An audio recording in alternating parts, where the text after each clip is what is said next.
Media today వార్తలకు స్వాగతం. ముందుగా వార్తల్లోని ముఖ్యాంశాలు. ధాన్యం సమస్య పరిష్కారానికి కేంద్రం అనుమతిచ్చిందన్న నాదెండ్ల, 2 లక్షల టన్నుల బాయిల్డ్ రైస్ సేకరణ, గ్యాస్ సిలిండర్ దుర్వినియోగంపై కేసులు నమోదు, రైతులకు మేలు చేసేలా ధాన్యం కొనుగోలు వేగవంతం.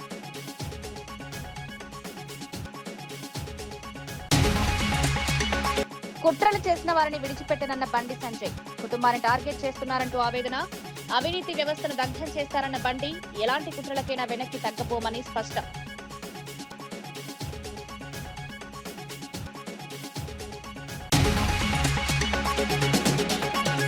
రోజాపై సెటర్లు వేసిన ఎంపీ బైరెడ్డి సబరి, విజయ్ గెలుపుకు జగన్ కారణమంటూ రోజాపై ఎద్దేవా, డైవర్షన్ రాజకీయాల్లో వైసీపీ ముందుంటుందని వ్యాఖ్య, అభివృద్ధి మానేసి విమర్శలతో కాలక్షేపాలన్న బైరెడ్డి. రైల్ రోకో కేసులో కవితకు రైల్వే కోర్టు సమన్లు, బీసీ రిజర్వేషన్ల ఆందోళన కేసులో కోర్టుకు హాజరు ఆదేశం, రైళ్ల రాకపోకలకు ఆటంకం కలిగించారని ఆరోపణ, కవిత కోర్టుకు హాజరవుతారా అన్నదానిపై ఆసక్తి.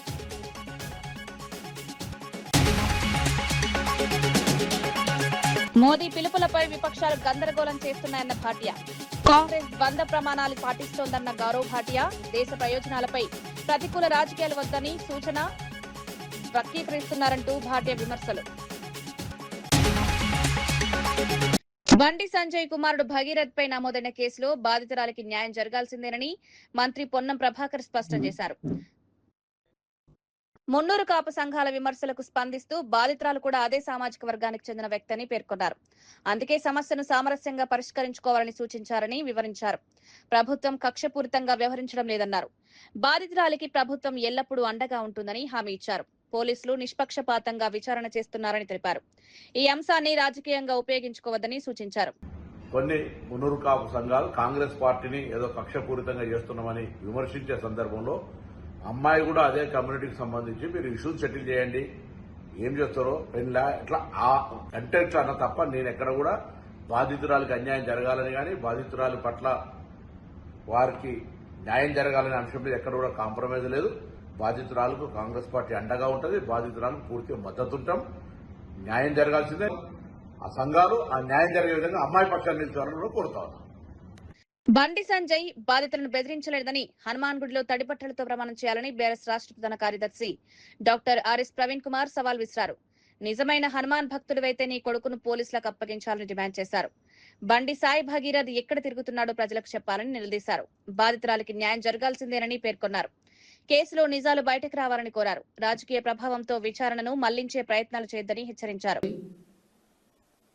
ఎండైనా వానైనా అడవుల నుంచి రకరకాల మార్గాల నుంచి కొండగట్టు ఆంజనేయ స్వామి గారి ఆశీర్వాదం కోసం మేము వెళ్తున్నాము. కానీ మీ సుపుత్రుడు ఈరోజు మైనర్ బాలికలను అఘాయిత్యం చేస్తున్నాడు. మరి మీ సుపుత్రుడు ఎక్కడ? ఎందుకు మీ సుపుత్రుడు చట్టానికి దొరకకుండా పరారీలో ఉన్నాడు అని చెప్పి ఈ ప్రశ్న మనమందరం కూడా హిందువులుగా బండి సంజయ్ గారిని అడగాలి. ఇలా మిత్రులారా, మీ అందరికీ కూడా నేను ఒక జాగ్రత్త చెప్తున్నా. ఈ బండి సాయి భగీరథ్ అనే దుర్మార్గుడు ఇప్పటికి కూడా పరారీలో ఉన్నాడు. ఆయన వల్ల ఎంతమంది అమ్మాయిలు అఘాయిత్యానికి గురారో ఇప్పటికైతే మనకు తెలియదు. ఎందుకంటే తెలంగాణ పోలీసులు ఈ కేసులో ఏమాత్రం పురోగతి లేదు.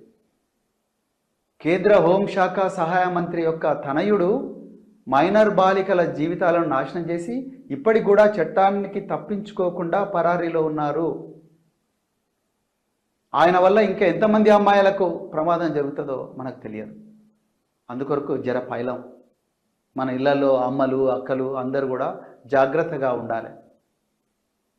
లేకపోతే ఎవరి మీదైనా ఈ అఘాయిత్యం జరగవచ్చు. ఈ సైకో ఎవరి మీదైనా అఘాయిత్యం చేయవచ్చు. మరి అలాంటి సైకోను, అలాంటి కొడుకును మీరు తీసుకొచ్చి పోలీస్ స్టేషన్లో ఎందుకు అప్పగించడం లేదు అన్నా అని చెప్పి మీరు అడగాలి. ఆ రోజు సంజయ్ గారు ప్రతిసారి కూడా తన ఉపన్యాసాల్లో అంటుంటారు, సోమవారం మనం ఏ దేవుణ్ణి పూజిస్తాం, మంగళవారం అన్నా ఏ గుడికి పోతాం, బుధవారం ఏ గుడికి పోతాం, గురువారం ఏ గుడికి పోతాం, శుక్రవారం ఏ గుడికి పోతాం అని మనందరినీ సభాముఖంగా ప్రశ్నలు అడుగుతూ ఉంటారు. అంటే వారు ఏం చెప్పదలుచుకున్నారంటే, నేను వచ్చిన తర్వాతనే మీకు ఈ గుడి పోవడం అలవాటైంది అని చెప్పి చెప్పదలుచుకున్నారు. బీజేపీ వచ్చిన తర్వాతనే హిందూయిజం అనేది దేశంలో ఉంది, వచ్చింది అని చెప్పదలుచుకున్నారు బీజేపీ వాళ్ళు. కానీ ఎన్నో యుగాల నుంచి వస్తుంది ఈ హిందూ మతం, హిందూ ధర్మం. అందరినీ కలుపుకొని పోయే ఏ విధంగా అయితే గంగానది అన్ని నదులను కలుపుకుంటూ పోతుందో ఆ విధంగా హిందూ ధర్మం ఎన్నో రకరకాల భావజాలను తనలో కలుపుకుంటూ పోతా ఉన్నది. కానీ ఈరోజు మనమందరం కూడా బండి సంజయ్ గారిని ఈరోజు ప్రశ్నలు అడగాల్సిన కుట్రలు కుతంత్రాలతో తన కుటుంబాన్ని బజారున పడేశారని కేంద్ర మంత్రి బండి సంజయ్ ఆవేదన వ్యక్తం చేశారు. తనపై జరుగుతున్న ఆరోపణల నేపథ్యంలో భావోద్వేగంగా స్పందించారు. ఆంజనేయ స్వామి లంకా దహనం చేసినట్లు ఈ వ్యవస్థలో ఉన్న దళారులు అవినీతి వ్యవస్థను దగ్ధం చేస్తారన్నారు. శ్రీరామచంద్రుడికే అరణ్యవాసం తప్పలేదని గుర్తు చేశారు. తన గుండెపై కాషాయం జెండా ఉందని, తలపై అమ్మవారి ఆశీస్సులు ఉన్నాయని పేర్కొన్నారు. ఎలాంటి కుట్రలు చేసినా తాను వెనక్కి తగ్గబోనని స్పష్టం చేశారు. తన కుటుంబాన్ని గౌరవంగా దెబ్బతీసే ప్రయత్నాలు చేస్తున్నారని ఆరోపించారు. ప్రజలు నిజం తెలుసుకుంటారని, తప్పుడు ప్రచారాలు నిలవవని సంజయ్ వ్యాఖ్యానించారు. మీరు పెట్టిన నిప్పు ఒక ఆంజనేయ స్వామిలాగా ఈ దళారుల వ్యవస్థను, ఈ అక్రమార్ల వ్యవస్థను, ఈ కుటుంబ వ్యవస్థను, ఈ అవినీతి వ్యవస్థను పక్కా దగ్ధం చేస్తా, దహనం చేస్తా. ఇదే కాషాయపు జెండా పడతా తెలంగాణ మొత్తం చుట్టుముట్టి ఈ రోజు ఎవరైతే కుట్రలు చేస్తుండో, ఎవరైతే కుతంత్రాలు చేస్తుండో, ఎవరైతే నా కుటుంబాన్ని బజార్లో వడేసిండో, ఎవరైతే నా కార్యకర్తల లోపల ఆవేదన రగిలించిండో, నా పార్టీని ఇబ్బంది పెట్టిండో, నా కార్యకర్తలను ఇబ్బంది పెట్టిండో, ఏ ఒక్క వ్యక్తిని కూడా విడిచిపెట్టే ప్రసక్తి లేదన్నా. నంద్యాలలో మాజీ మంత్రి రోజాపై ఎంపీ భైరెడ్డి శబరి తీవ్ర విమర్శలు చేశారు. తమిళనాడు సీఎం విజయ్ ను జగన్ గెలిపించాడంటూ రోజా చేస్తున్న వ్యాఖ్యలను ఎద్దేవా చేశారు. తమిళనాడులో జగన్ ఎవరికైనా తెలుసా అంటూ ప్రశ్నించారు. వైసీపీ నేతలు జగన్ ఫోటోతో ప్రచారం చేసి విజయ్ గెలిచాడని చెప్పడం హాస్యాస్పదమన్నారు. డైవర్షన్ పాలిటిక్స్ చేయడంలో వైసీపీ నాయకులు ముందుంటారని విమర్శించారు. అమరావతి అభివృద్ధి జరుగుతుంటే మావిగన్ అంటూ ప్రచారణను తప్పుదోవ పట్టిస్తున్నారని ఆరోపించారు. రోజా ప్రత్యక్షంగా ప్రచారం చేస్తే విజయ్ మాత్రమే కాదు, అమెరికా అధ్యక్షుడు ట్రంప్ కూడా వైసీపీ వల్లే గెలిచాడని చెప్తారని సెటైర్లు పెట్టి నిలబడి ఉంటారు. కానీ ఎవరు జగన్ అంటే ఎవరికైనా తెలుసా? అక్కడ మరీ ఎక్కువైపోయింది వీళ్ళది. డైవర్షన్ ఎవరు చేస్తున్నారు? మావిగన్ అనుకుంటా, ఎక్కడ ముఖ్యమైన ఇవి జరుగుతుంటే మావిగన్ అనుకుంటా ఆయన డైవర్ట్ చేస్తాడు. ఆడ నాయకులేమో విజయ్ గెలిచింది వాళ్ళ కోసమే, ట్రంప్ కూడా వాళ్ళే గెలిపించినారు. మరి ఈ వైసీపీ నాయకులే రోజం వెళ్ళి పాపం ప్రచారం చేసింది ట్రంప్ కోసం, ఆమె గెలిపించింది ట్రంప్. అందుకే ఇట్లా ఉంది పరిస్థితి మనది. ఇవన్నీ కూడా డైవర్షన్ పాలిటిక్స్ ఎవరు చేయడంలే, అభివృద్ధి చేస్తున్నాం. నేను ఒకటే ప్రశ్న, ఆనాడు 5 సంవత్సరాలు అధికారంలో ఉన్నప్పుడు కనీసం ఒక ట్రైన్ ఇప్పించలేదు, ఒక అభివృద్ధి పని జరగలేదు, ఒక రైల్వే స్టేషన్. ఈరోజు రైల్వే స్టేషన్ లో ఉన్నాను కాబట్టి రైల్వే స్టేషన్ గురించి మాట్లాడుతున్నాను. ఎక్కడ పోయినారు వీళ్ళంతా? బిజినెస్ చేసుకుంటున్నారా లేకపోతే ఏం చేసుకుంటున్నారు? అది కాదు డైవర్షన్ పాలిటిక్స్ మేము ఎప్పుడూ చేయలేదు. సీఎం గారు లోకేష్ అన్న చూస్తున్నాం, మనం 24 గంటలు 24/7 కష్టపడుతున్నారు. అదే ధ్యాస మాకు ఉంది. ఖచ్చితంగా మా జిల్లా మేము ముందుకు తీసుకురావాలని మేము కూడా కృషి చేస్తున్నాము. ప్రతి ఒక్క సమస్యను మేము తీరుస్తాము. ఖచ్చితంగా అభివృద్ధి చెందుతుంది నంద్యాల. Thank you.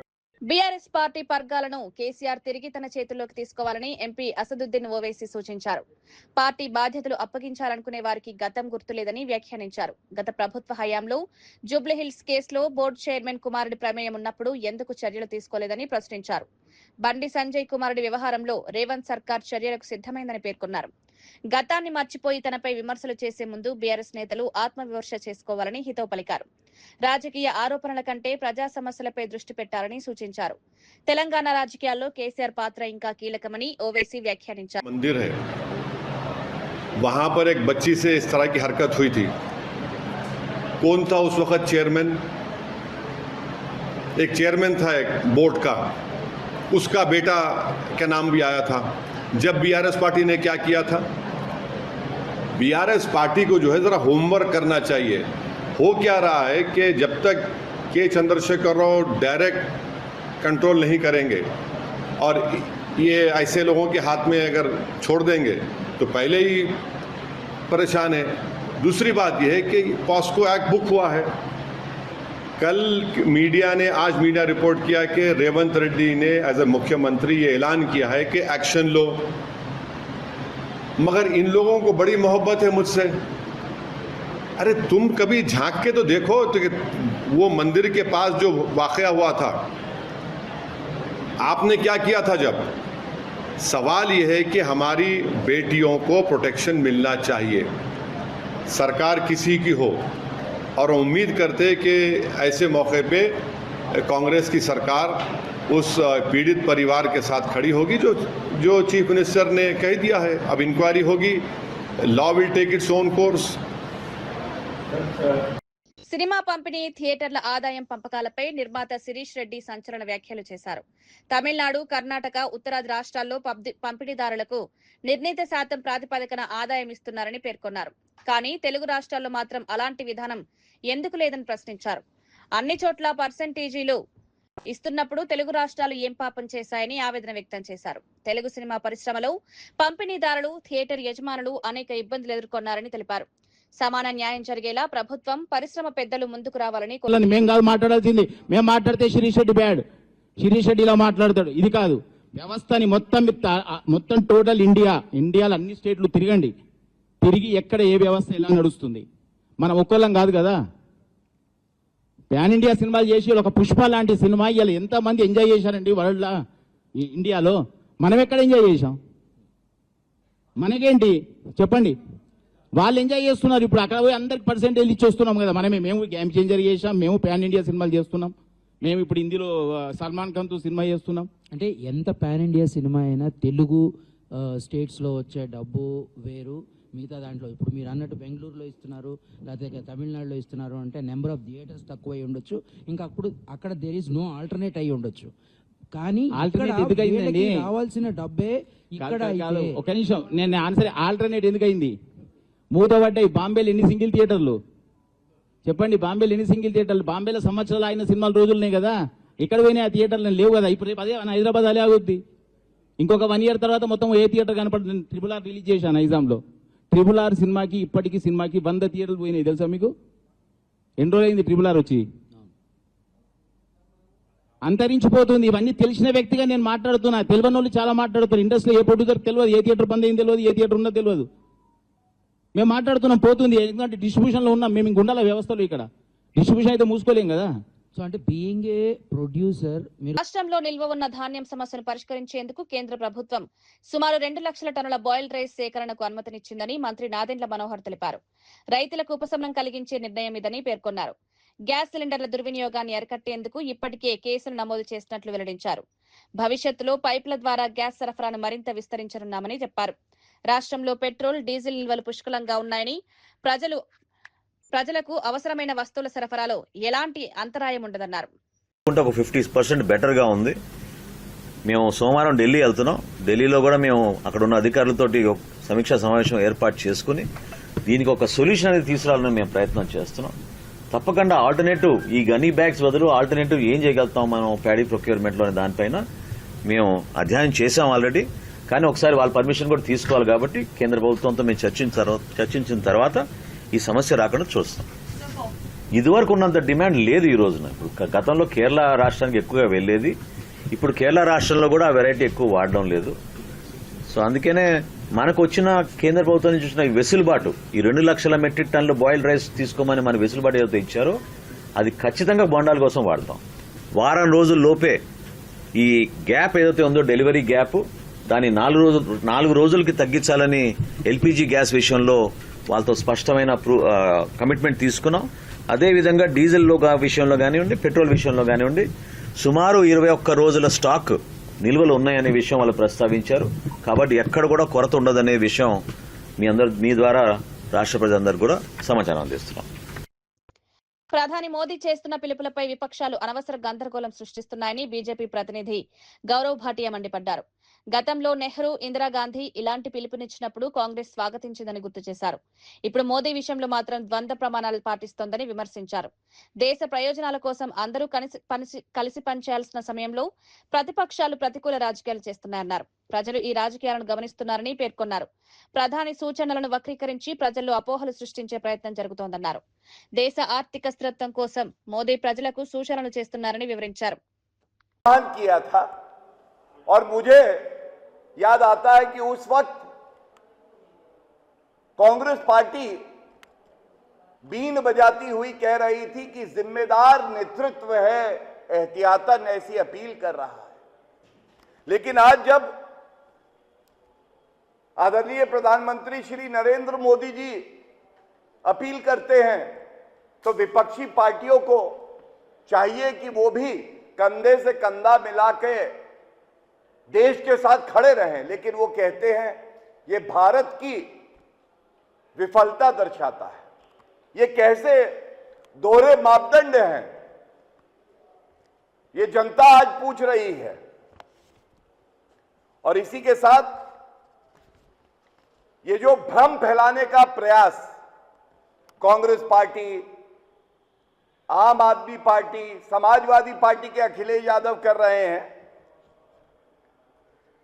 तो जनता पूरी तरह से ऐसी नकारात्मक देश विरोधी राजनीति। తెలంగాణ రక్షణ సేన అధినేత్రి కల్వకుంట్ల కవితకు సికింద్రాబాద్ రైల్వే కోర్టు సమన్లు జారీ చేసింది. బీసీ రిజర్వేషన్ల కోసం నిర్వహించిన రైలు రోకో ఆందోళన కేసులో రేపు ఉదయం కోర్టుకు హాజరు కావాలని ఆదేశించింది. రైళ్ల రాకపోకలకు ఆటంకం కలిగించారనే ఆరోపణలపై రైల్వే చట్టం కింద కవితతో పాటు మరో 12 మందిపై కేసులు నమోదయ్యాయి. ఈ మేరకు సెకండ్ జ్యుడిషియల్ మెజిస్ట్రేట్ కోర్టు నోటీసులు పంపింది. బీసీ రిజర్వేషన్ల కోసం ఉద్యమం కొనసాగిస్తామని టీఆర్ఎస్ నాయకులు చెబుతున్నారు. ఈ కేసు రాజకీయంగా ప్రాధాన్యత సంతరించుకుంది. రేపటి విచారణపై రాజకీయ వర్గాల్లో ఆసక్తి నెలకొంది. కవిత కోర్టుకు హాజరవుతారా లేదా అన్నది చర్చనీయాంశం.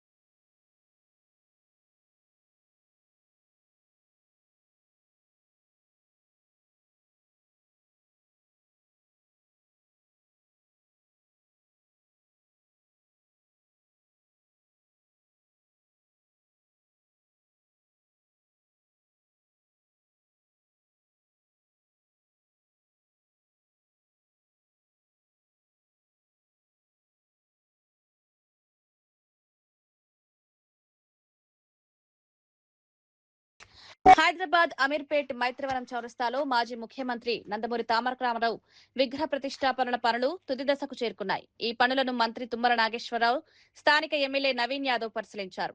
మహనీయుల స్ఫూర్తిని భావితరాలకు అందించాలనే లక్ష్యంతో ప్రభుత్వం ఈ కార్యక్రమాన్ని చేపట్టిందని మంత్రి తెలిపారు. ఎన్టీఆర్ ప్రజాసేవలు, తెలుగు గౌరవాన్ని ప్రపంచానికి చాటిన నాయకుడని కొనియాడారు. విగ్రహ ప్రాంతాన్ని అందంగా తీర్చిదిద్దుతున్నట్లు అధికారులు తెలిపారు. ప్రజలు సందర్శించేందుకు అవసరమైన సౌకర్యాలు కల్పిస్తున్నామని పేర్కొన్నారు. ఎన్టీఆర్ ఆశయాలను యువత గుర్తుంచుకోవాలని మంత్రి సూచించారు.